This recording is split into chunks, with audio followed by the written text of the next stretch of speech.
pledge allegiance to the flag of the United States of America and to the republic for which it stands, one nation, under God, indivisible, with liberty and justice for all.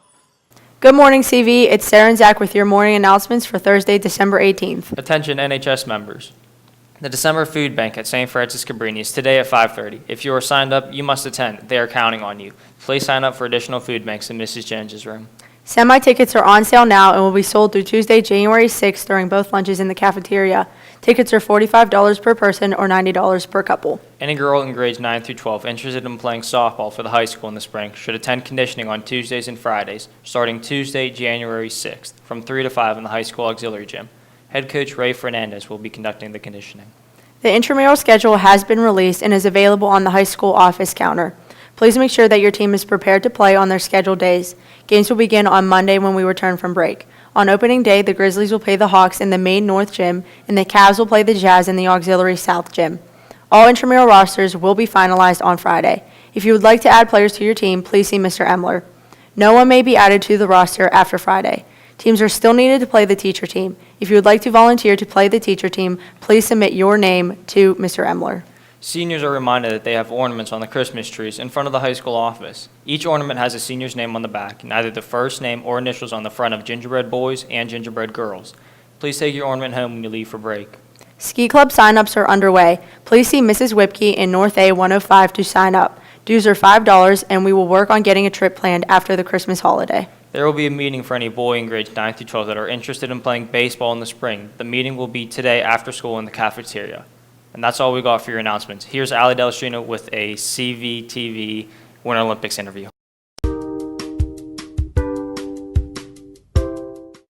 Hello, Central Valley. John George and I decided to interview Mr. Bickerton on some brief history of the Winter Olympics. Here you go.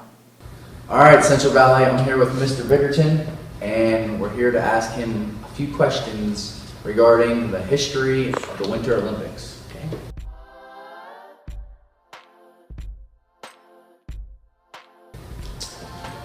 So, Mr. Bick, when did it start?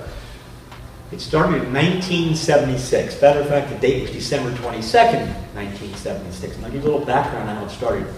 The junior class president at the time was Rich Lettieri. And his brother Joe, you may know, is the famous Hollywood star who has won several Oscars for special effects on many, many different movies. Matter of fact, Joe will be here on December the 15th to talk to the students. But his younger brother, Rich Lettieri, who was a junior class president. He came to me in the fall. I was the student activities director. And he said, Mr. Bickerton, let's do something the last day of school. Because the last day of school before Christmas is always a down day. Let's do something exciting to get our kids off to a nice holiday and start. And how about we do something called the Winter Olympics? And so we sat down with the junior class officers and put together, most of the time we had 9 events.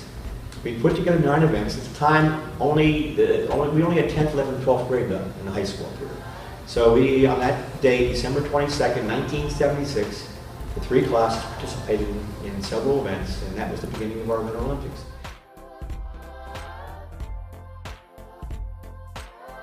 One year we had a teacher mugshot contest. We had the teachers do mugshots, and the students contributed money as to what teacher they wanted arrested. Okay? And all the money went to the Children's Hospital. And we were going to arrest the teacher during the halftime of the Winter Olympic Games.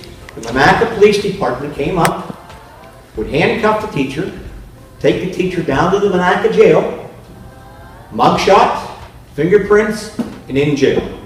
So the students got to pick the teacher that was to be arrested. And I'm happy to say that teacher still is an educator. Mrs. Joan Stevenson Court was arrested and sent to jail, to the Monaca jail.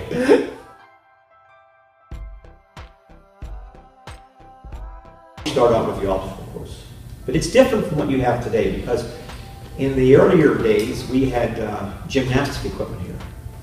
We had a balance beam, and you know the horse that jump over. So that was always part of the obstacle. You started off with the jump through the tires, then you had to jump over that horse, crawl through some nets, and then you had to make a basketball layout. Now it was interesting, we had 3 boys and 3 girls on for each team. Right? And of course, we had a lot of football athletes on the obstacle course. and they couldn't make a layup. They couldn't make a layup. And some of those big football stars were down there bouncing along, 6 or 7, and it's this, of course, this is all time, so they're wasting time. So you make the layup, then we had a volleyball between your knees, you jump, you go to the balance beam, come across the balance beam, and then you got to kick a soccer ball in the net. They missed that too. Then you have the dolly, you roll to the next person. That's what we had. We eliminated the balance beam and the horse because years later they eliminated gymnastics as being very dangerous, and so we didn't do something like that.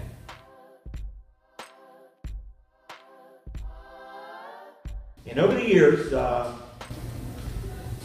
the freshmen never won. And I don't know since, my last year was 2002, or 2001 Olympics. They never won.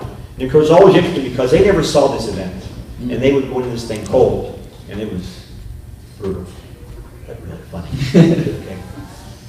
We've had sophomores, and we had some groups come in here that really had good athletes in the sophomore class. We've had some sophomore class that I believe had won 3 years in a row as juniors and seniors.